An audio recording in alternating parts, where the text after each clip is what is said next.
નવનીતભાઈને સલાહ મારવાનું મન થાય. એક પત્રકારે એને પૂછ્યું કે તમે કહો છો કે તપાસ નથી થતી ને આમ ને તેમ, એસઆઈટી નિમાઈ ગઈ છે, તપાસ તો ચાલુ છે, થોડોક સમય તો આપવો જોઈએ ને. નવનીતભાઈએ સરસ વાત કરી. એને એમ કીધું કે તમે કલ્પના કરો, 4 લોકો જે આત્મવિલોપન કરવાના હતા એમાંથી 2 લોકોને, આમ તો 7 જણ હતા, એમાંના અમુક લોકોને પોલીસે આગલે દાડે પકડી લીધા.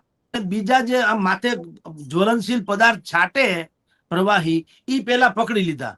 તો પોલીસ આટલી એલર્ટ છે કે આગલા દાડે પણ ઈ લોકો જો આ સંભવિત આત્મઘાતીઓને પકડી લેતી હોય તો આ કેસમાં આમાં હું કઉ છું એને કેમ પકડી નથી લેતા? એટલે બિલકુલ વાત સાચી. એટલે કહું નવનીતભાઈ ને એમાંય એનો તર્ક ગજબ છે. એટલે હું તમને કઉ છું સાહેબ, આમાં જે પીડિત છે નવનીતભાઈ પોતે અને જયરાજભાઈ ના દીકરા હોય તો ઈ શંકાસ્પદ અત્યારે મૂળ આરોપી, અને બાકીના બધાના દ્રષ્ટિએ તમે જો શંકાસ્પદ. આ 2 વચ્ચેની વાતો છે ને, સમાજને કોળીના આહિર, સોરી, કોઈએ નથી લીધું કોળી આહિર સમાજ તરીકે. જેને કોળીના નામે કે આહિર, જો કે આહિર સમાજ તો આમાં ક્યાંય મેદાન, હજી સુધી આ એકાદ 2 ઓડિયો વિડીયો સોશિયલ મીડિયામાં જે લોકો વાયરલ કરીને વાત કરો તો એઝ એ કાસ્ટ, એક સામાજિક સંગઠન તરીકે આહિર સમાજ ક્યાંય આવ્યો નથી.